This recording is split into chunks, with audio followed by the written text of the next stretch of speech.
What was my first job? Well, back in the day, there used to be a thing called Paperboy, where the Union Sun and Journal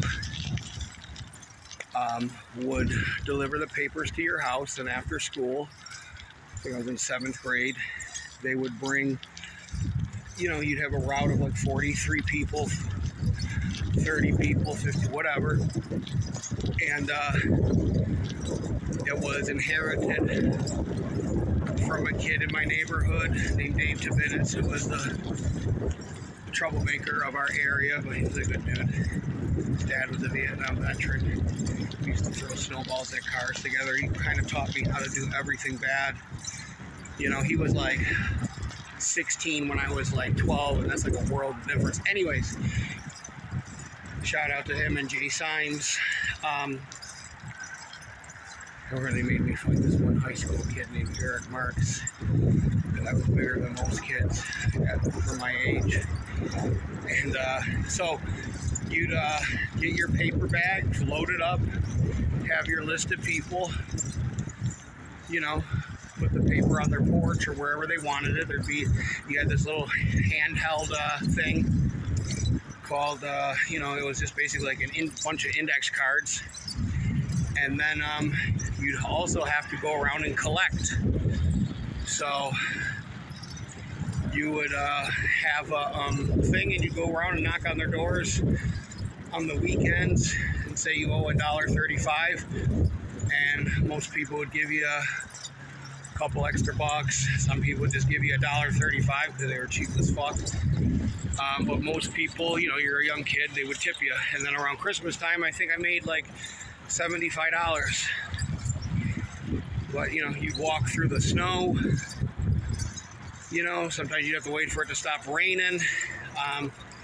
And then I just stopped doing it. My parents got divorced.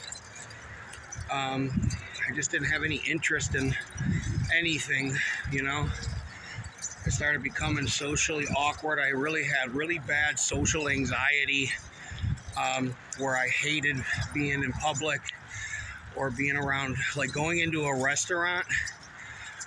Even in my 20s and 30s, I'd say you'd have to come outside and meet me. I'm not walking in Applebee's and there's 10 people in there, or there's cars in the parking lot, and started doing stand-up comedy and, kind of just got over it, just toughed my way through it. But I used to get so nervous before school, I used to throw up, literally, because I just hated, just walking in school with all those people. So, of course, doctors want to put you on, medicine or whatever. But, it was just, that's how it was back in the day, That was a job. I think my next job after that was washing dishes at the Plaza restaurant. Sunrise is really nice this morning. At the Plaza restaurant, I think I made $3.75 was minimum wage back then. A gallon of gas was 98 cents. I think $1.15 for the expensive shit. And I remember my dad took me to get my last paycheck there, and the woman didn't want to pay me or was dragging her feet. And my dad, I was inside, my dad got out of the car and just came in the restaurant and was like, what the pay him his money, let's go, what are you doing? Write him a check, do whatever you got to do. And she was just being a tightwad. And the drummer of my band worked there, or our band, I should say. And this kitchen guy, probably like 24 years old, maybe 17, I don't even know, I was young, came out and was like, sir, da-da-da-da-da, like, you're making a big scene. And then my dad was like, just grabbed the guy and threw him back into the kitchen, into a bunch of pots and pans, and the cops came, and they arrested him, like, released him on his own recognizance, just wrote him up, and he had to go to court for it, because he lost his temper, I believe somebody stole my wallet yesterday, and it just the details around it were just somebody had to be way too comfortable to be in our break room and only go through one you know, people that rummage through shit and steal shit, you know, they're going through everything, you know, and their adrenaline, their hands are going to be shaking, they're going to leave shit unzipped and thrown about and just hurry the fuck up and smash and grab, you know. So, you know, I kind of have a feeling, since this one supervisor got fired, that her one friend, this little nerd, you know, he's like 4'9", weighs 140 pounds, and I could tell he's probably been bullied, and he probably feels like I'm the high school bully to him because of my size, and he just don't like big dudes or whatever. You know, there's you know, my entire life people have either been, you know, nice to me because they're afraid of me, which is stupid. You know, and I don't even carry myself like that, but he's got some fucking insecurities. We all do. You know, so he didn't get any money. I already had a driver's license that I ordered a long time ago because I thought I lost it. I shut off my debit card, or my payroll card, and I activated the new one, and they just transferred the money. I had just gotten paid, so everything was on there.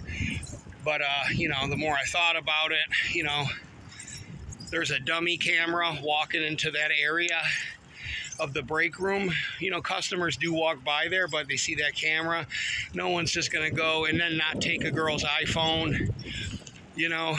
And I've never lost a wallet in my life.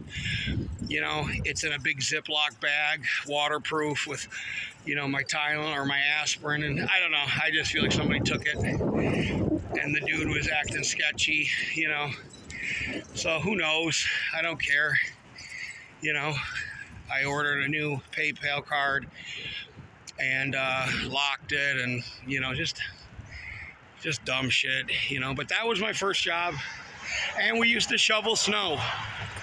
You'd knock on a neighbor's door when you were young, and with a couple shovels, and my younger brother or whatever used to go knock on people's doors and make a couple bucks on a Saturday, you know, or whenever it snowed. We'd be out shoveling snow. You can make 15, 30 bucks in 15 minutes. Sometimes you'd make $7. You never really discussed the price because you were young, you know, you're too stupid to.